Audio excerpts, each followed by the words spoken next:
The use of porcupine quills for decorative purposes was almost universal among the Indians, and predates the arrival of the Europeans to North America.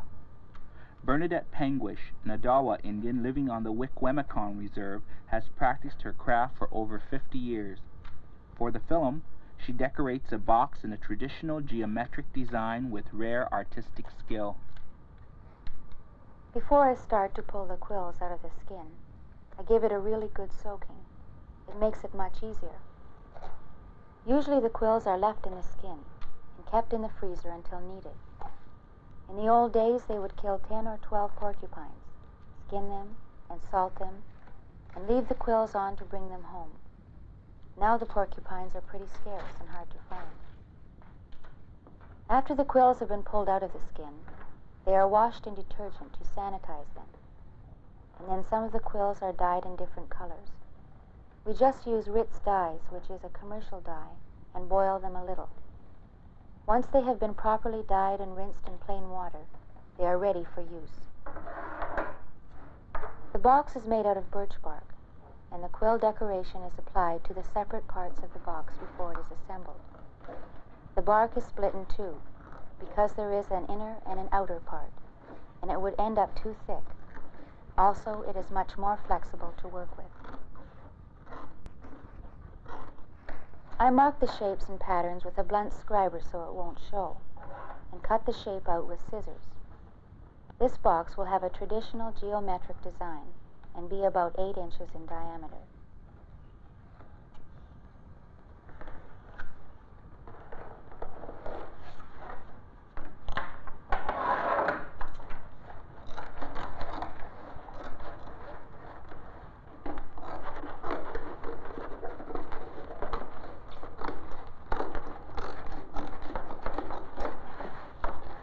Wikwemicong is a large reservation of around 140,000 acres, situated at the eastern end of Manitoulin Island.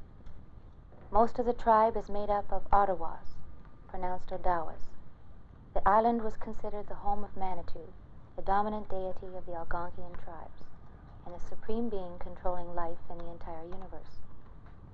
The Odawas have been on Manitoulin prior to recorded history, and the entire island was their exclusive hunting, fishing, and spiritual center, and place of worship with annual pilgrimages similar to those of Mecca and Jerusalem.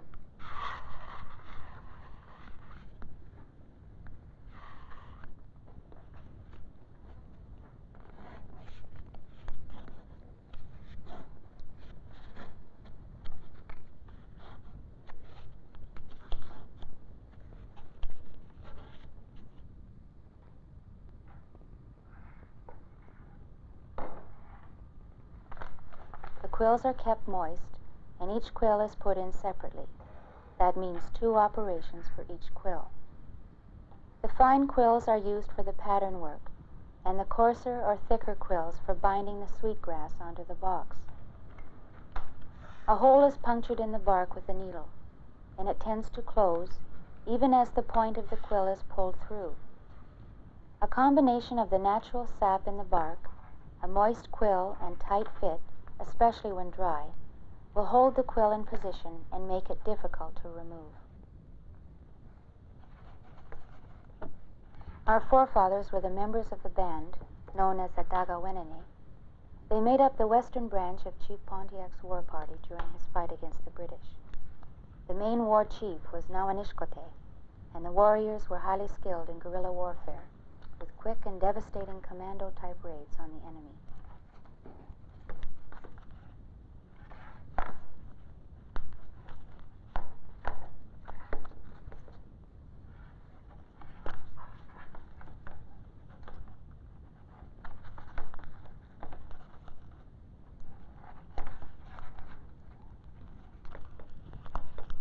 A box like this will take about 2 weeks to make and decorate.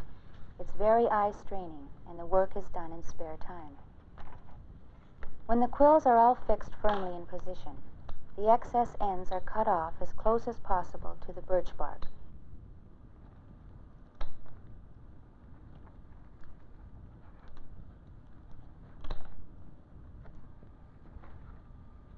To put the box together, I just hold the parts in place with thread and then trim the edge with sweetgrass and bind tightly with natural quills. It looks very decorative.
Sweetgrass is picked one stem at a time and tied in bunches ready for blanching.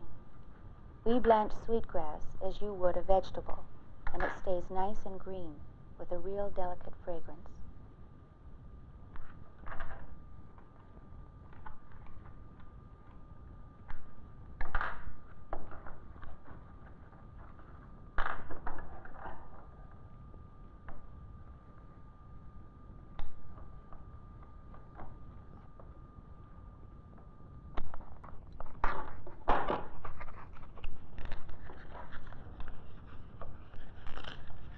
Once all the outer box is complete, the inner lining must be cut and fitted.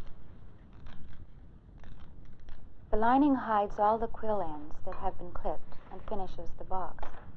By serrating one of the edges, it allows the side lining to form around with a flange to hold the bottom and top liners in position.